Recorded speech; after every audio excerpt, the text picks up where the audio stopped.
They knows. They suspects us.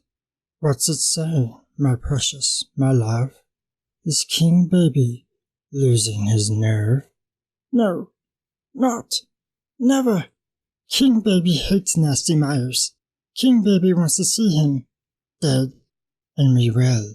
King Baby did it once. He can do it again. It's ours. Ours. We must win the case. We must win it. Patience, my love. First, we must lead him to them. We'll lead him with winding lies. Yes, the lies, and then down the lies we go until we come to the safe space.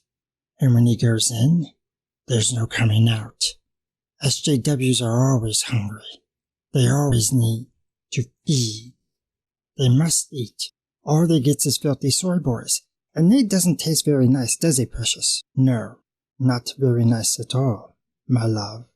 They hunger for sweeter meat, Meyer meat. And when they throws out the lies and the empty threats, we will have him and win the case for me. For us. Yes, we meant for us. Fine. The case will be ours once Myers is dead.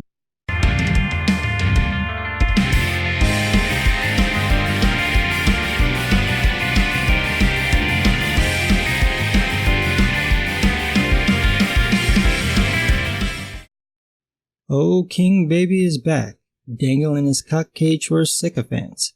I haven't seen dancing this bad since I saw Kevin Owens join the New Day. Mark Waid returned to social media to spread his premature congratulations all over the place. He thinks he's won the case. He hasn't. He really didn't win much of anything. But when you're desperate for good news, I guess anything will do. The short of it is that during his deposition by Mark Waid's lawyer, Joe Dunn of Antarctic Press, said that he and no one else made the final decision on canceling the contract with Richard Comics Are For Everyone Meyer. Waid's lawyer then asked if Waid had prevented Dunn from publishing Jawbreakers. Dunn said no, so Waid thinks he's won. Never mind that he's not being sued for preventing the book from being published, but for interfering with the contract. The law is pretty clear on this. You're not allowed to interfere in any way with someone's contract. That's not just saying don't publish it or else. It's also saying, it'd be really bad for you if you did this. It's also telling one party misinformation about the other, say by claiming that person made racist and sexist statements. Anything that could cause someone to sever the contract violates the law. Everything that Waid's accused of doing, and everything he's admitted to doing by bragging about it, looks like tortious interference. It also looks like an intimidation tactic, which I pointed out in my last video about the case. Last week, some documents from Meyer's legal team were posted on the court website, and they don't paint a good portrait of Waid. This week, Waid's legal team's documents went up, and they still don't make Waid look good. There's some stuff that looks bad for Meyer, but only because it's random tweets, comments, and jokes taken out of context. It's meant to show that he's a so-called bad person, but it just looks like high school trash talk. If he has to explain it to a judge, the judge is going to be like, "How old are you? What are you doing?" Waid, on the other hand, looks like he's fucking with someone else's business by using his industry clout to intimidate a small publisher. So Waid needs to counter. His only defense is that whatever he did had little to no effect on Dunn's decision. That's it. That's all he's got. So if Dunn says Waid had no effect on me, this poses a potential problem for Meyer. Well, Joe said something like that, and Waid, being the gelatinous egomaniac he is, decided to strip down to his granny panties and dance.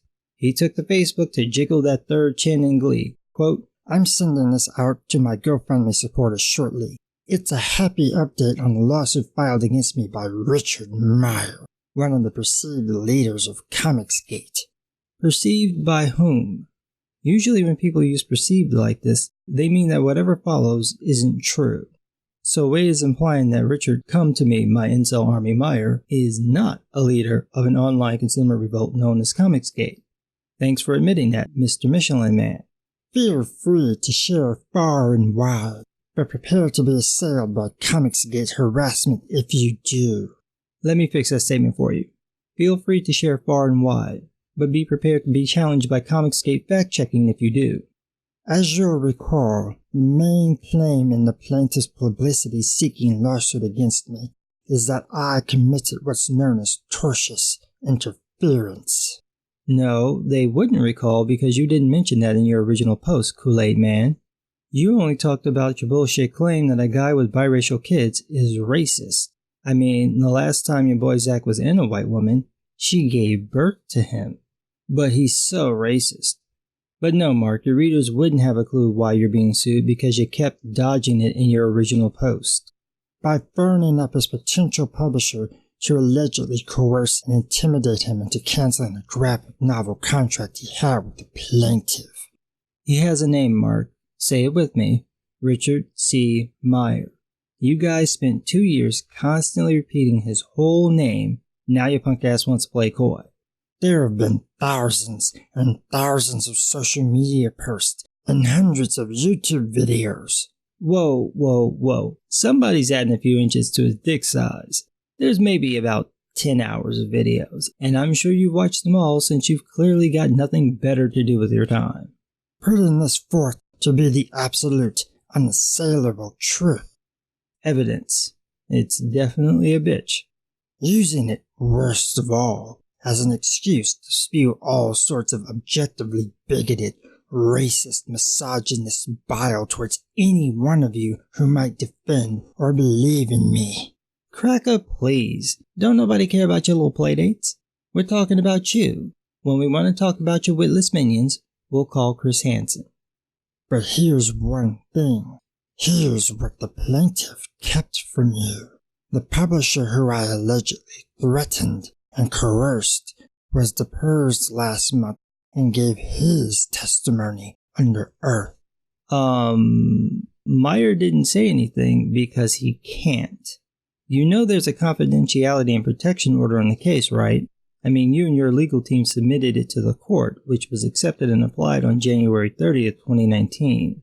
It says that anything, quote, designated as confidential, for counsel only, or for attorney's eyes only, is to be considered classified information. So if Joe's deposition was considered any one of those three, Meyer couldn't talk about it. They just conveniently slipped your mind, did it? Meyer couldn't talk about the full deposition because you didn't want him to talk about the case. So until the documents are released to the public, he's limited in what he can say. He's also been advised by his lawyers to be careful what he says, which is a smart legal move. Maybe if you had better lawyers, you'd do it too.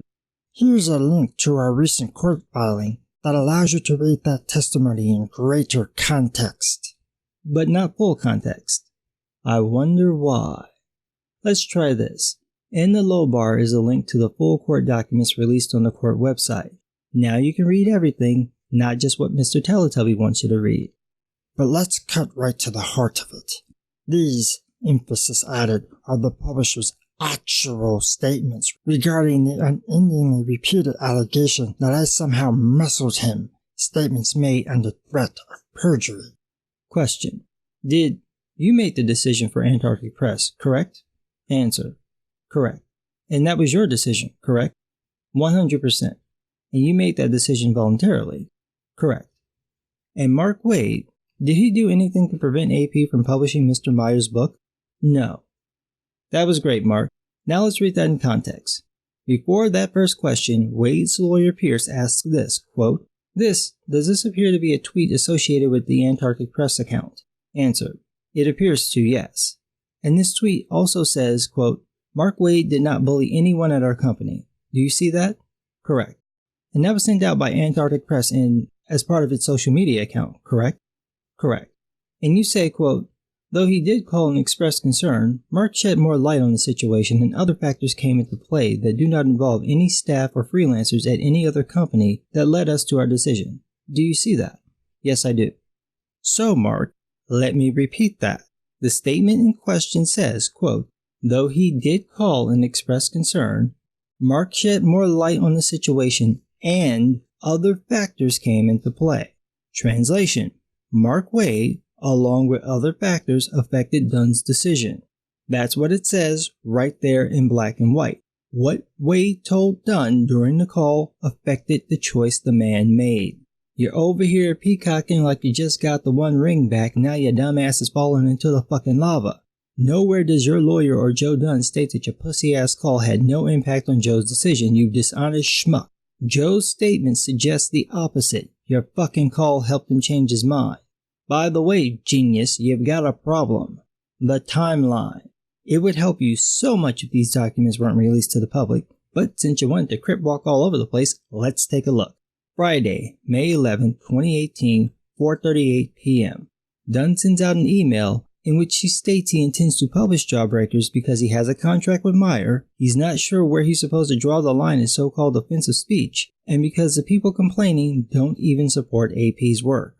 Now, if you recall, Joe texted you that same day, May 11th at 5:51 p.m. saying that he wouldn't publish Jawbreakers.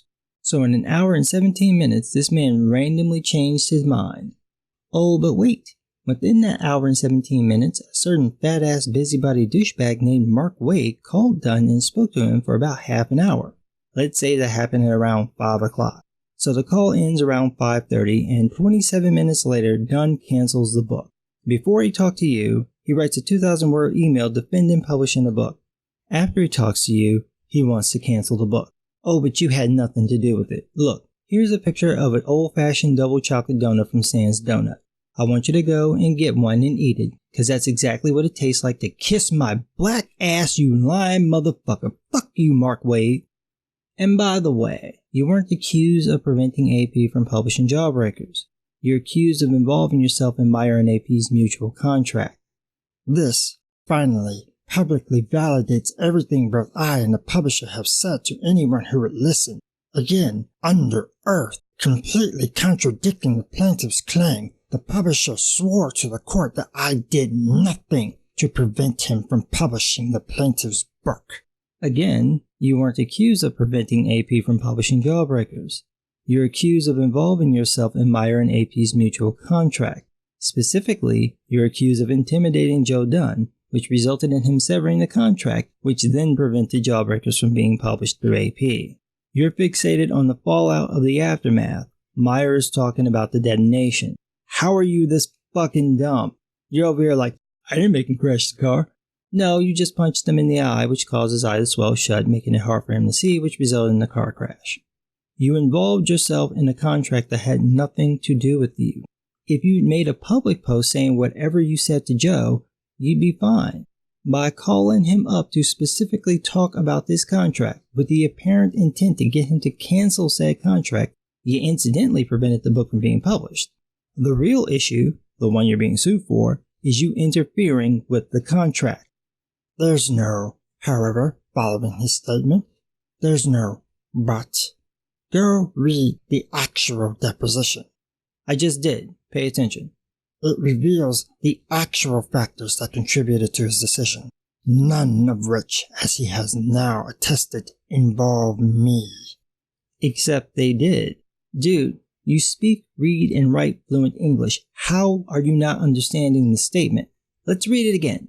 Though he did call and express concern, Mark shed more light on the situation and other factors came into play. You're one of the fucking factors, dumbass. Stop acting like this one statement exonerates you. Ben Dunn, Joe's brother, is also on record under oath saying that his brother Joe was visibly shaken after his call with you. I just showed you the timeline between Joe Dunn's email supporting the book, you calling him, and him canceling the book. It's after your call he appears to change his mind. And let's be clear, both sides have selectively revealed information. There's probably more stuff to come out, so you shouldn't be so quick to shake your titties for your soy boy groupies. Keep the puppies tucked in, it's not even summer yet. The actual factors include damning correspondence from before my alleged interference from AP's own editor-in-chief, a quote, good friend, almost family, telling the publisher he did not want AP associated with plaintiff because of the plaintiff's own conduct, or else the EIC would want his name removed from all of AP's books. And, look, I'm not a lawyer, so I could be wrong here, but my understanding of tortious interference is that the actions of the accused negatively affect someone's contract. So if you and I have a contract and Meyer comes in to tell me you're an asshole, and I see a bunch of other people saying you're an asshole, and so I cancel our deal, that other people also said things that affected my decision doesn't change that Meyer deliberately tried to get me to cancel the deal. That's the problem. You need to show that your call to Dunn had no impact on his decision, or the effect was so small as to be irrelevant.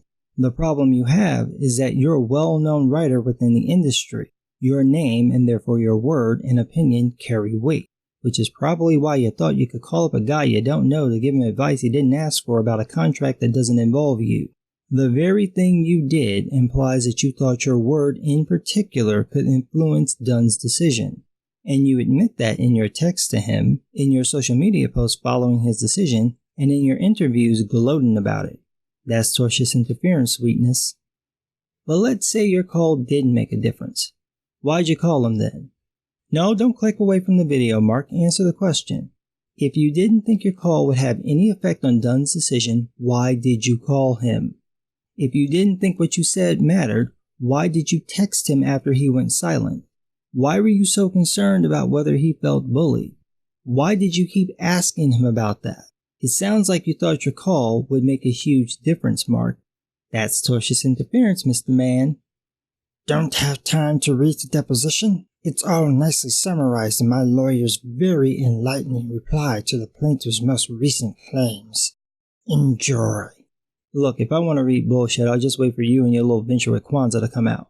The publisher's statements under oath obliterate plaintiff's claims against me. That's the truth the plaintiff doesn't want you to hear. So why'd your boy Zach talk about it after it came out? Why does he keep saying that there are things that don't work in his favor? It doesn't make any sense for him to say those things if he's trying to keep the truth a secret. We know he doesn't want you to hear that because last week the plaintiff circulated carefully selected excerpts of the publisher's deposition in an apparent attempt to manipulate public opinion. You mean he circulated documents posted on the court's website? Because that's what he did. Or is your complaint that he didn't read the documents in full? In other words, as my lawyer explained to the court, quote, plaintiff cherry-picks from publisher's testimony to support his arguments and then astonishingly ignores his testimony. AP decided against plaintiff's book because of plaintiff's own conduct, not anything to do with Waid.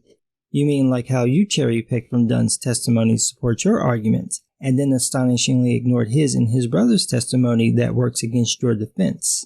I say this was like the pot calling the kettle black, but you're far too white for that. Let that sink in. Oh, I did. And the only person I know whiter than you is Kwanzaa Johnson. As the plaintiff well knew, but chose not to reveal, the actual deposition makes it clear what I've been saying since May 2018, that I in no way caused the publisher to pull his support from the plaintiff or cancel their contract, and execute a contract, by the way, that no one has yet to produce into evidence, because the publisher admitted under oath that it was never signed. The publisher also admitted in an email submitted as evidence by your legal team that he had a contract with Meyer he intended to honor. Quote, we could not release this book even though we are contractually obligated to do so and succumb to social media pressure, which feels a bit like we are being bullied to not release the book, or we can publish the book and continue to get the wrath we have undergone these past days from multitudes of sources. So Meyer thinks he's got a contract. Dunn thinks he's got a contract. Mark Waid, the jackass not involved in the situation but who decided to waddle his ass in, thinks there isn't a contract. Whoever should we believe? Now here's what I want you to remember. This is your takeaway. This is why it's so important to prove to the court once and for all that this is nothing more than a publicity-seeking nuisance suit. Meyer is seeking publicity so much that he barely talks about the lawsuit. Jesus Christ, man, you're such a fucking liar. Why do you lie when you know there's evidence proving you wrong? How fucking stupid are you? Well, let's see. As is abundantly clear from the publisher's own statements made under oath, from this point on, with the truth made clear as day, if any of the plaintiff's followers tries to tell you that I did anything wrong that in any way justifies plaintiff's lawsuit, they are willfully lying to you. So now you're not just calling Meyer a liar, You're calling anyone who doesn't buy your story a liar. Well, from the heart, fuck you. They are willfully lying in order to paint themselves as victims. You'd be the expert in playing the victim, Mark. They are willfully lying in order to keep you contributing to their crowdfunding efforts. You're posting this on your GoFundMe page asking for more money, you feckless hypocrite.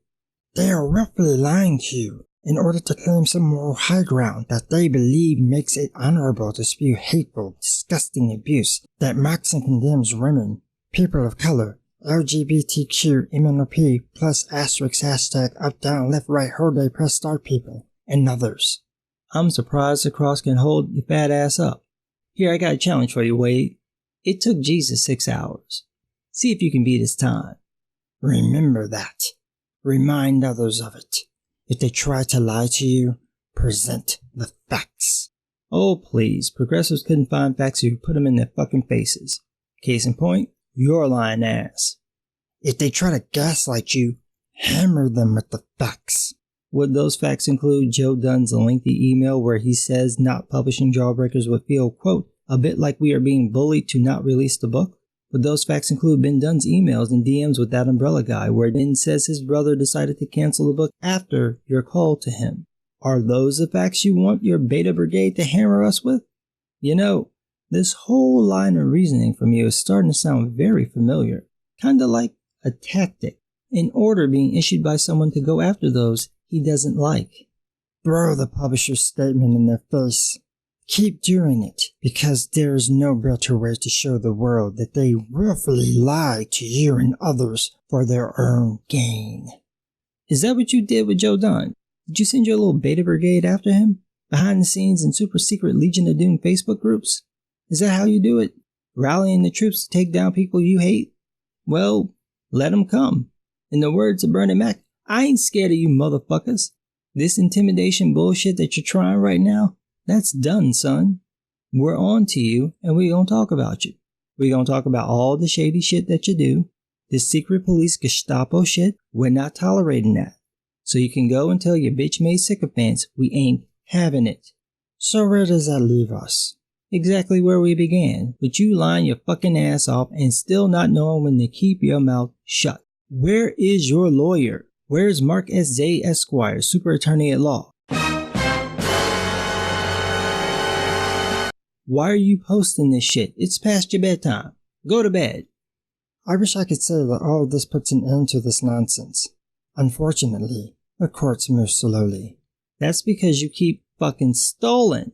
Dude, we can see the court documents. You keep asking for delays. Stop lying. This is moving slowly because of you. And we won't know what happens next for some time yet. What I can say is, thank you. Thank you for joining me in this ongoing fight against falsehoods and against those who would use this clearly unfounded lawsuit as a platform from which to preach hatred and intolerance. Dude, I said 6 hours. You have to be 6 hours. Jesus didn't do no fucking long-winded soliloquies. My God, why have you forsaken me? Forgive them, Father, for they know not what they do. It is finished. He's in and out. You're just yap. Speed it up. Your name is Mark Waid, not Trinity. Let's go. For fuck's sake. I'm obviously unhappy about how those who lie have spent a year attempting to smear my reputation, but I can handle it. Is that why you're whining on GoFundMe about how everyone who doesn't agree with you are lying liars who lie? You're handling it quite well, King Baby. What's crucial to keep in mind is that the harassment I've experienced is only a tiny fraction of the ugliness and hate that people who experience online bigotry, racism, and misogyny have to deal with every single day. Let us not lose sight of that fact. Yeah, let's keep in mind the guy who's the father of biracial children, who lives with a Hispanic gentleman, is totally platonic, who lived in a gay neighborhood in New York, see, totally platonic, and has been with more women than Waid has inches on his waist. Let's keep in mind that he's subjected to bigotry, racism, and sexism by the likes of Mark Waid and other progressive moral busybodies. You're the bigot, Waid, and you're so huge you can't help but see one everywhere. Right now, we're in a good place, because the facts are inarguably on our side. No, they're not. The facts make it look like you called Dunn to get him to reconsider working with Meyer, which is tortious interference. That's what the facts look like, and despite how voluminous your side is, they're not on it.